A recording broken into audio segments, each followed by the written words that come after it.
یہ رحمت سحر ہے، یہ رحمت سحر ہے، یہ رحمت سحر ہے، یہ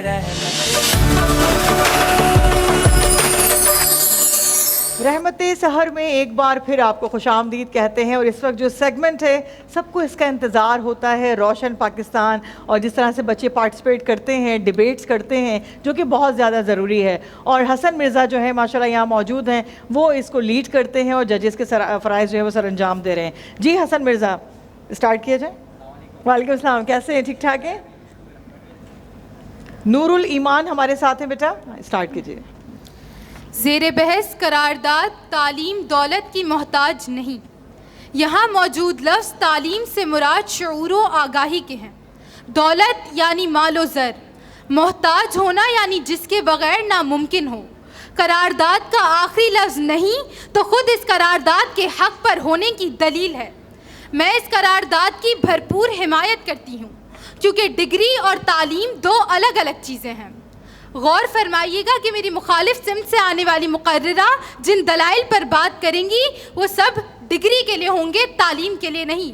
کیونکہ ڈگری ہوتی ہے چاہے نقلی ہو یا اصلی، لیکن تعلیم کبھی بھی جعلی نہیں ہو سکتی. لہٰذا یہ قرارداد یہی منظور ہو جاتی ہے. جناب والا، اخلاقیات بنیادی تعلیم ہے جو بچہ اپنے والدین سے حاصل کرتا ہے اور دنیا میں اپنا مقام بناتا ہے. اس کی مثال عبدالستار ایدھی اور رمضان چھیپا جیسے لوگ ہیں جو ڈگری یافتہ ہوں یا نہ ہوں مگر باعلم ضرور ہیں. لہٰذا یہ ثابت ہوتا ہے کہ تعلیم دولت کی محتاج نہیں. دوسری جانب سائنسی تعلیم جو غاروں میں بسنے والے انسانوں نے اپنے تجسس اور ضروریات کو پورا کرنے کے لیے از خود حاصل کی. پتھروں کو رگڑ کر آگ جلانا، اوزار تیار کرنا، ستاروں کی مدد سے راستہ ڈھونڈنا. انسان نے پہلے خود چیزوں کو دیکھ کر، سون کر، سن کر، محسوس کر کر مشاہدہ کیا، پھر اپنی عقل اور دماغ کا استعمال کرتے ہوئے مفروضہ تیار کیا اور سائنسی میدان میں آگے بڑھتا چلا گیا. جناب والا، مخالف سمت سے آنے والی مقررہ ابھی کتب، قلم اور درسگاہوں کو علم کا ماخذ کہیں گی تو میں انہیں بتاتی چلوں کہ یہ سب بھی ڈگری کے لیے ضروری ہے، تعلیم کے لیے ضروری نہیں. مثالیں دیکھیں تو تھامس ایڈیسن جنہیں بچپن میں ہی اسکول سے نکال دیا گیا، اور نیوٹن جو غریب کسان کا بیٹا تھا مگر اپنی محنت، لگن اور جستجو سے ایڈیسن نے 1000 سے زائد چیزیں ایجاد کی اور نیوٹن نے کشش ثقل دریافت کر کے سائنسی میدان میں انقلاب برپا کر دیا اور ثابت کیا کہ تعلیم دولت کی محتاج نہیں. فلسفے کی طرف آتے ہیں تو سقراط، ارسطو اور افلاطون جیسے فلسفی جنہوں نے دنیا کو سوچنے کا نیا نظریہ دیا مگر کسی درسگاہ میں مال لٹا کر ڈگریاں حاصل نہیں کی. تحقیق کے مطابق پاکستان تعلیمی میدان میں کئی گنا پیچھے ہے مگر اس کی وجہ بھی یہی ہے کہ ہم نے اپنے بچوں کو تعلیم کی جگہ ڈگری کی دوڑ میں لگا دیا ہے. آج جدید ماہر تعلیم بھی بچوں کو سیلف لرننگ یعنی خود سے سیکھنے اور ہوم اسکولنگ پر زور دیتے ہیں، اور انٹرنیٹ اور جدید وسائل انسان کو جدید سیلف لرنر بننے کی دعوت دیتا ہے. اور آج جو بھی مقرر یہاں سے مقابلہ جیت کر جائے گا تو وہ حسن بھائی کو اپنی ڈگریاں دکھا کر نہیں بلکہ اپنے علم کی بنیاد پر جیت کر جائے گا. لہٰذا اب اس قرارداد کے رد ہونے کی کوئی گنجائش نہیں بچتی. آخر میں بس اتنا کہنا چاہوں گی کہ جیب خالی ہو تو ڈگری نہیں ملتی، اور اگر دماغ خالی ہو تو علم نہیں ملتا. بہت شکریہ. بہت شکریہ بیٹا. جی تسبیح فاطمہ ہمارے ساتھ یہاں پر موجود ہیں. جی بیٹا.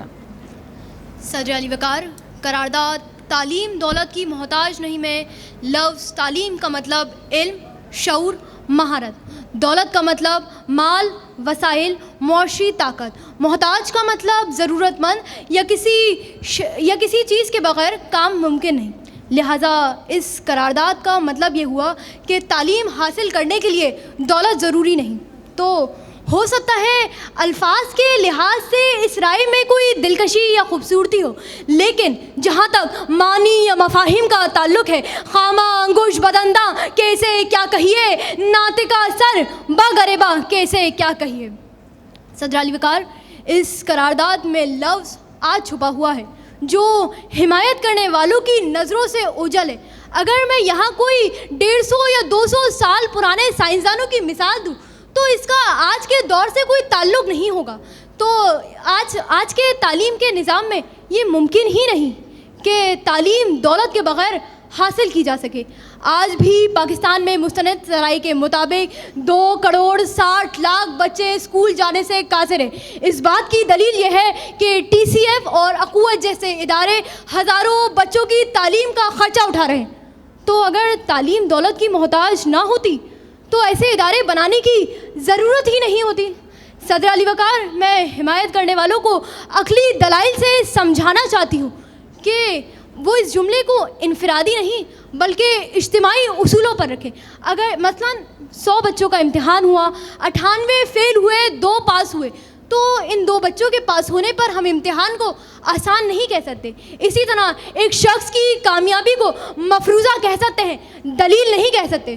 صدر علی وقار، میں حمایت کرنے والوں سے یہ کہنا چاہتی ہوں کہ جاؤ پہلے جا کے اپنے باپ سے پوچھو کہ اس نے تمہاری تعلیم پر پیسے خرچ کیے یا نہیں. کوئی انسان اتنا خود غرض کیسے ہو سکتا ہے کہ اپنے ہی باپ کے احسانات کو فراموش کر دے کہ وہ جس نے اپنے ضرورتوں کا گلا گھونٹ کے اپنے بچے کی تعلیم کے خوابوں کو زندگی دی. صدر علی وقار، میں آپ سے سوال کرتی ہوں کہ آپ کے اس مقام تک پہنچنے میں جو آپ نے تعلیم حاصل کی اس میں پیسے خرچ ہوئے، ہاں یا نہیں؟ اگر آپ کا جواب ہاں ہے تو اس قرارداد کو مسترد ہونا چاہیے. اور اگر ابھی بھی جن لوگوں کو یہ بات سمجھ میں نہیں آئی، میں ان سے بس اتنا کہنا چاہوں گی کہ پھول کی پتی سے کٹ سکتا ہے ہیرے کا جگر، مرد نادا پر کلام نرم و نازک بے اثر. کیا بات ہے بیٹا، ماشاء اللہ، زبردست، بہترین. حذیفہ ملک جی، کمپٹیشن سخت ہے بیٹا آپ جی. جناب والا، ایوان باشعور میں پیش کردہ قرارداد تعلیم دولت کی محتاج نہیں. میں اس قرارداد کی بھرپور حمایت کرتا ہوں. جناب والا، قرارداد کا پہلا لفظ تعلیم سے مراد علم، روشنی اور جاننے کے ہیں، اور قرارداد کا دوسرا لفظ دولت سے مراد مال و زر کے ہیں. تو لفظ تعلیم کی بیان کردہ اصطلاح کے مطابق اس بات سے کوئی مطابقت نہیں رکھتی کہ تعلیم دولت کی محتاج ہو. جناب والا، اس بحث و مباحثے کے لیے بھی علم کی ضرورت ہے. تو میں اپنے مخالف نادان دوستوں سے پوچھنا چاہتا ہوں کہ وہ کتنی دولت لٹا کر آئے ہیں. اگر اس کا جواب نہیں میں ہے تو یہ قرارداد خود بخود منظور ہو جاتی ہے کہ تعلیم دولت کی محتاج نہیں. جناب والا، یہ مثالیں چیخ چیخ کر یہ کہتی ہیں کہ غریبی یا امیری کتابوں یا دماغوں کے راستے دیوار نہیں بنتی بلکہ محنت اسے سیڑھی بنا دیتی ہے. جیسے کہ بنس روڈ کی فٹ پاتھوں پر اسٹریٹ لائٹ کی روشنی میں علم حاصل کرنے والا امان اللہ خان کشمیریوں کا لیڈر بن جائے، گدا گاڑی چلانے والا ایک غریب شخص خالد معراج وطن عزیز کا وزیر اعظم بن جائے، ایک غریب گھرانے سے تعلق رکھنے والا ڈاکٹر عبدالسلام عظیم سائنسدان بن جائے، ایک ماہی گیر کے گھر پیدا ہونے والا ڈاکٹر عبدالکلام اتنا بڑا سائنسدان اور ہندوستان کا صدر بن جائے، تو کہنا پڑے گا تعلیم دولت کی محتاج نہیں. جناب والا، میرے نادان دوست دولت کے خمار سے نکل کر اگر حقیقت کا مشاہدہ کر لیتے تو انہیں معلوم ہو جاتا کہ تاریخ میں جو نام کر گئے ایسے لوگوں کی سوانح عمری تو جھانک کر دیکھیں کہ غربت مفلسی کے باوجود سرکاری اسکولوں میں کچے فرشوں میں پیون لگے کپڑوں میں ننگے پاؤں میں رہ کر دنیا میں نام بنا گئے. کیونکہ دولت کے ذریعے جعلی ڈگری تو خریدی جا سکتی ہے مگر صاحب علم نہیں. جناب والا، میری مخالف سمت سے قرارداد کی حمایت میں بولنے والے میرے ایک ساتھی نے کہا کہ 2,60,00,000 بچے اسکول نہیں جاتے.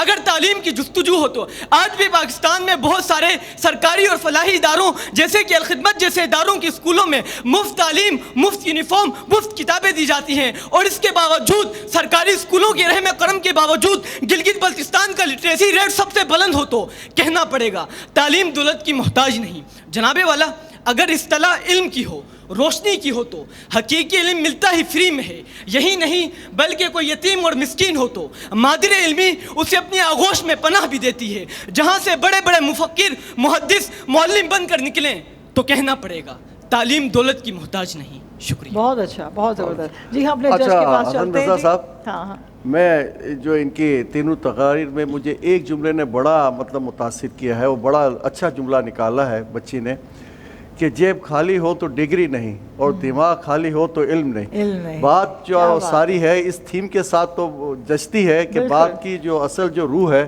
وہ سلسلہ تو اسی طرح سے آگے بڑھتا ہے فی زمانہ.